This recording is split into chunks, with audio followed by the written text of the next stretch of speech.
मैं हूं आलिया और आप देख रहे हैं breaking barriers with Alia Shah. Welcome to my show.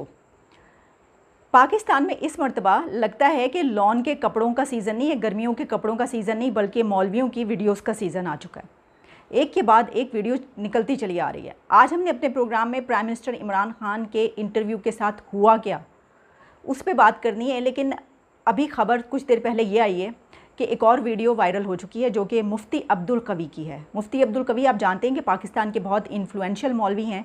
अक्सर औकात उनकी पाकिस्तान की बहुत पॉपुलर लेडीज़ जो कि जिनका ताल्लुक़ मीडिया से है और उसके अलावा उनके साथ सोशल मीडिया से, उनके साथ वो अक्सर तस्वीरों में, वीडियोज़ में नज़र आते रहते हैं और बहुत वो पॉपुलर हो चुके हैं, बड़ी उनकी वीडियोज़ वायरल होती हैं।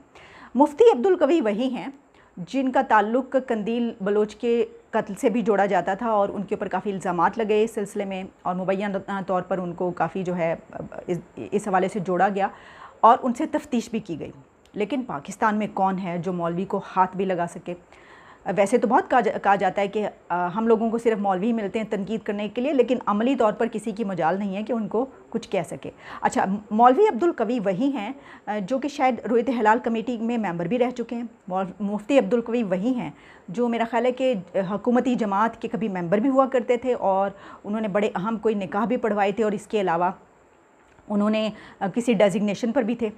कहने का मकसद ये है कि अगर ये सवाल किया जाएगा कि क्या उनके खिलाफ़ कोई कार्रवाई की जाएगी, तो जवाब ये आएगा कि देखिए ये तो उनका पर्सनल अमल है ना, उनकी अपना ज़ाती अमल है, वो कुछ भी करें। आप एक आम आदमी के हवाले से तो ये बात कह सकते हैं कि उसका ज़ाती अमल है, लेकिन तब भी वो उसका ज़ाती अमल नहीं होता, कोई ऐसी चीज़ जिससे दूसरों के ऊपर जो असरअंदाज हो।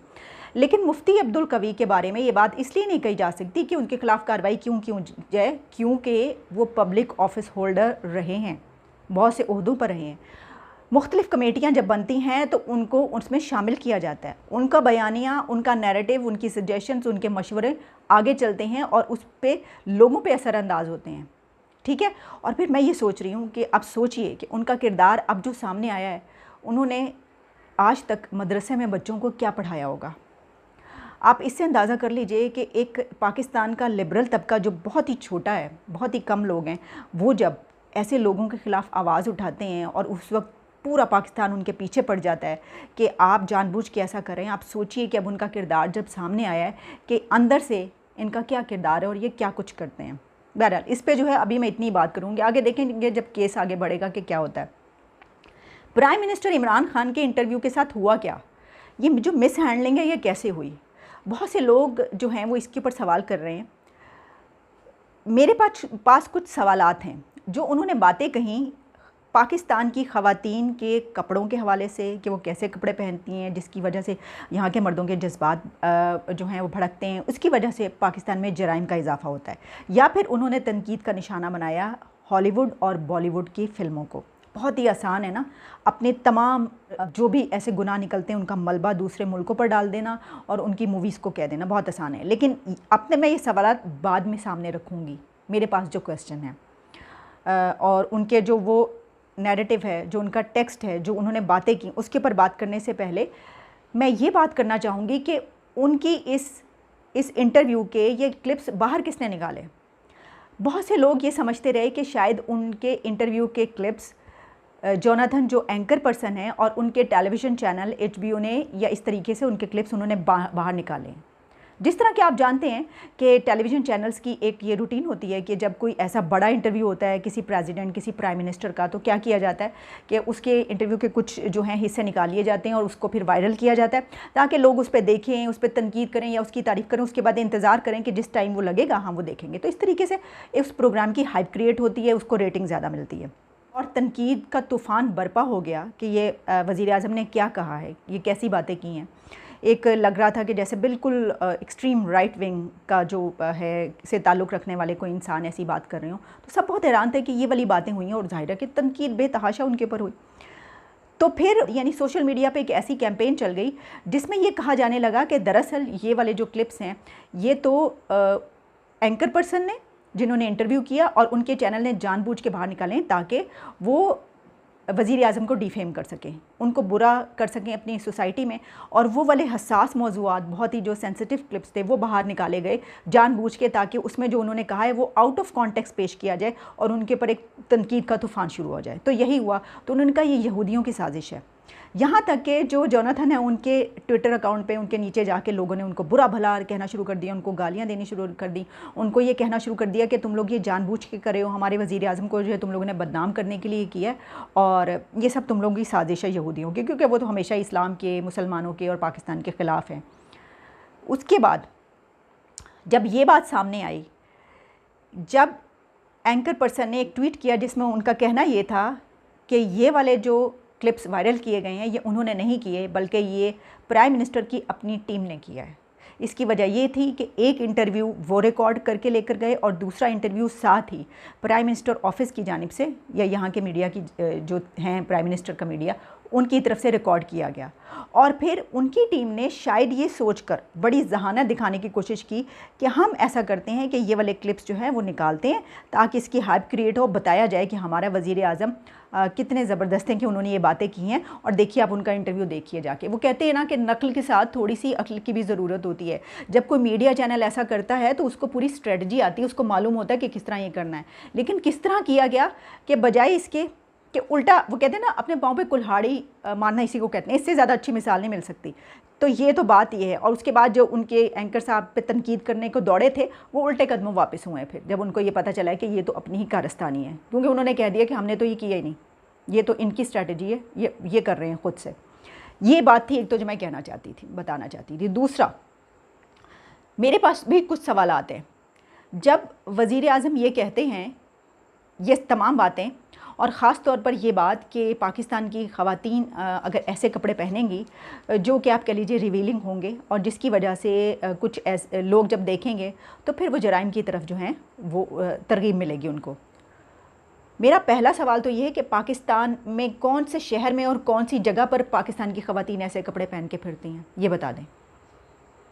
पूरे पाकिस्तान के किसी भी फ़र्द से आप पूछ लें कि क्या पाकिस्तान की सड़कों पर यहाँ की औरतें और लड़कियाँ ऐसे कपड़े पहन के फिरती हैं, उनको ये इजाज़त है, उनकी मजाल है कि वो ऐसे कपड़े पहन के बाहर निकलें।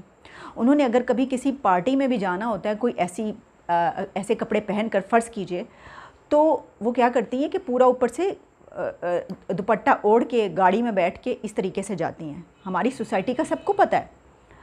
तो यहाँ पर ख़वातीन ऐसे कपड़े पहनती कहाँ हैं? सवाल तो ये 99% ख़वातीन तो ऐसे कपड़े पहनती नहीं हैं।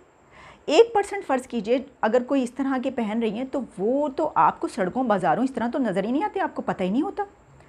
दूसरी बात, एक आम पहनावा यहाँ पर क्या है, चले मैं आपको बता देती हूँ। लड़कियों का मैक्सिमम जीन्स पहन लेती हैं। दूसरा सवाल, क्या पाकिस्तान के कॉन्स्टिट्यूशन ने यहाँ की औरतों को ये राइट नहीं दिया कि वो अपनी मर्ज़ी के लिबास का इंतखाब कर सकें? देखिए, पाकिस्तान का कॉन्स्टिट्यूशन, इसका आइन ये कहता है कि पाकिस्तान के हर शहर को ये हक़ हासिल है कि वो अपनी मर्ज़ी का लिबास का इंतखाब करे, ज़ुबान का इंतखाब करे, वो अपनी मर्ज़ी से अपने प्रोफेशन का इंतखाब करे, वो जिस तरह जो बनना चाहता है वो उस तरीके से रहे। ऐसा ही कहता है हमारा आइन। हत्ता कि किसी को उससे डैमेज ना हो, यानी किसी को उससे तकलीफ़ ना पहुँचे, अपनी हद तक वो जो चाहता है वो करे। तो अगर आइन ये हक़ दे रहा है तो कोई कौन होता है इस हक़ को छीनने वाला? अगर कोई लड़की जो है वो कोई इस तरह का लिबास पहन रही है तो कोई आप उसको तो आइन ये हक़ दे रहा है आप अपनी मर्ज़ी का लिबास इंतखाब करें। जीन्स पहन रही है अगर, जिस पे कि बहुत ज़्यादा लोग इस पे तनकीद करते हैं जीन्स पहनने पर भी, तो वो तो पहन सकती है। एक और बात कि क्या अगर आप सबको पर्दा करवा देंगे पूरे पाकिस्तान की ख़वातीन को तो ये जराइम बंद हो जाएंगे? अगर तो आप इसकी गारंटी देते हैं कि पाकिस्तान की पूरी ख़वातीन को, पूरे पाकिस्तान की औरतों को आप बुर्का क्या, आप शटल कॉक बुर्का पहना दें और फिर ये जराइम ख़त्म हो जाएंगे, गारंटी दे दें, ख़वातीन खुद से पहन लेंगी। एक और सवाल, क्या ये जराइम सिर्फ़ ख़वातीन के साथ होते हैं, औरतों के साथ होते हैं? ये गलत बयानियाँ हैं, ये गलत नैरेटिव है। अगर आप ये सोच रहे हैं कि किसी के ऐसा पहनने की वजह से, या इसमें तो आपके सामने मिसाल है ना। आपसे सवाल ये है, बच्चों से ऐसा क्यों सलूक होता है? अगर ख़वातीन की, औरतों के लिबास से मसला है मर्दों को, उनके साथ ऐसा, उन्होंने क्या पहना होता है? एक और सवाल, अपने ही इंटरव्यू में कॉन्ट्रडिक्शन है आपकी, और वो ये है कि एक तरफ आप ये कह रहे हैं कि पाकिस्तान में ऐसे कोई आउटलेट नहीं है, तफरीह मुहैया करने के लोगों को मौक़े फ़राहम नहीं किए जाते, कोई नाइट क्लब्स नहीं हैं, वज़ीर आज़म ने कहा कोई नाइट क्लब्स नहीं है, कोई ऐसे मौक़े नहीं हैं, और फिर जब ऐसे वो ना हों और फिर वो ये कुछ देखें तो ये कुछ होता है। तो ये तो आपको सोचने की बात है कि पाकिस्तान अब तक जो है वो ऐसी सोसाइटी, इतनी घुटी हुई, इतनी बंद सोसाइटी आपने क्यों बनाया कि जहाँ पर तफरीह का एक मौका भी ना मिले लोगों को, और फिर लोग इस तरह की जराइम की तरफ बढ़ें। अगर ऐसा है तो ये तो आपसे ही सवाल, आप दूसरे से क्या सवाल कर रहे हैं? आपकी हुकूमत थी, आपको चाहिए था कि एक ओपन सोसाइटी बनाते। अगर आप ये समझते हैं, देखिए आपकी इस बात से साफ नज़र आ रहा है कि आप ये कह रहे हैं कि यहाँ ये घुटा हुआ मुआशरा है, ये एक क्लोज सोसाइटी है। ऐसे ही है ना कि अगर यहाँ पर नाइट क्लब्स नहीं है, आपने खुद ये लफ्ज़ इस्तेमाल किया, तो इसका मतलब ये हुआ कि आप ये समझते हैं कि या तो यहाँ की सोसाइटी को ओपन होना चाहिए। तो अगर आप ऐसा समझते हैं तो आपने क्यों नहीं बनाया? आप तो इसको मज़ीद घुटन ज़दा करते चले जा रहे हैं, ऐसे इक़दाम कर रहे हैं। सबसे बड़ी बात ये कि वज़ीर आज़म जब ये कहते हैं कि इसकी वजह बॉलीवुड और हॉलीवुड की फ़िल्में हैं, तो मेरा सवाल ये है कि आप इससे क्या कहना चाह रहे हैं? आप ये कह रहे हैं हॉलीवुड को कि वो ऐसी फ़िल्में बनाना छोड़ दें? आप ये कह रहे हैं बॉलीवुड को कि वो अपने हिसाब से नहीं, वो हमारे कल्चर के हिसाब से फ़िल्में बनाएं। हॉलीवुड अपना कल्चर, अपना जो उसका वो है वो छोड़ दे, वो वहाँ की ख़वातीन को भी यहाँ की ख़वातीन के कपड़े पहनाए फ़िल्मों में भी, और अल तोगरल जैसे ड्रामे बनाए। आप ये कहना चाह रहे हैं? हम पूरी दुनिया को अपने उस पर चलाएँगे? हम कहेंगे जो कल्चर हम चाहते हैं आप वो लेकर आएँ? अच्छा, दूसरा इसका जवाब ये है कि आप ये कह रहे हैं कि इसको बैन कर दिया जाए। तो बॉलीवुड और हॉलीवुड तो पाकिस्तान के टीवी पर कहाँ चलता है, और ऐसी फ़िल्मों का तो सवाल ही पैदा नहीं होता जो आप बात कर रहे हैं। अपने तौर पर कोई देखता है तो वो तो आपका काम है। अगर इस तरह का कोई मटेरियल आप बैन करना चाह रहे हैं तो आपको किसने रोका? वो तो पाकिस्तान में तो ऐसा कुछ भी नहीं चलता। लेकिन अगर कोई खुद से ऐसा देख रहा है तो उसको तो रोकना आपका काम है, उसको ज़रूर कीजिए। आपने उस पर तो आज तक आपने कोई स्टेप नहीं लिया। तो अब हम ये कह रहे हैं कि हॉलीवुड और बॉलीवुड हमारे इन जराइम का ज़िम्मेदार है। रिस्पॉन्सिबिलिटी हमने क्या की? दूसरे मुल्कों को उनके कल्चर पे डाल दी। और जब एंकर ने आगे से ये सवाल किया कि आप तो खुद उस वेस्ट में पूरा अपने आधी से ज़्यादा ज़िंदगी वहाँ पर गुजारी, आप वेस्टर्न सोसाइटी में इतना अरसा रहते रहे, आप तो वहाँ पर रहते रहे, तो फिर भी आप ये बात कर रहे हैं। तो उसके बाद उन्होंने कहा ये मेरी ज़ात का इससे ताल्लुक़ नहीं है, और मैं जो हूँ मैं अपनी सोसाइटी के हवाले से बात कर रहा हूँ। तो सोसाइटी अगर सिर्फ ख़वातीन की वजह से या बॉलीवुड या हॉलीवुड की फ़िल्मों की वजह से यहाँ पे जराइम पैदा हो रहे हैं, तो फिर पाकिस्तान का खुदा ही हाफिज़ है।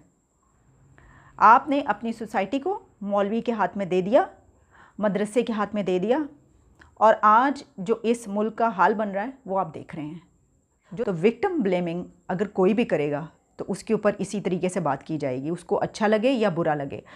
तो ये जो सोच है, ये एक, जिस तरह मैंने कहा कि एक एक्सट्रीम राइट विंग की सोच है, ये दाएं बाजू की, बल्कि यूँ कहना चाहिए उससे भी कहीं ज़्यादा आगे बढ़कर जो रिजिड सोसाइटी होती है, ये एक उसकी सोच है। और एक किसी मुआशरे के सरबराह, किसी सोसाइटी का जो लीडर होता है, उसका ये जहन नहीं होना चाहिए, उसका ये माइंडसेट नहीं होना चाहिए। अगर उसका ये माइंडसेट होगा तो उसका मतलब ये है कि वो सोसाइटी उसी तरफ मज़ीद चलती चली जाएगी और गहरे अंधे कुएं की तरफ जा रही होगी।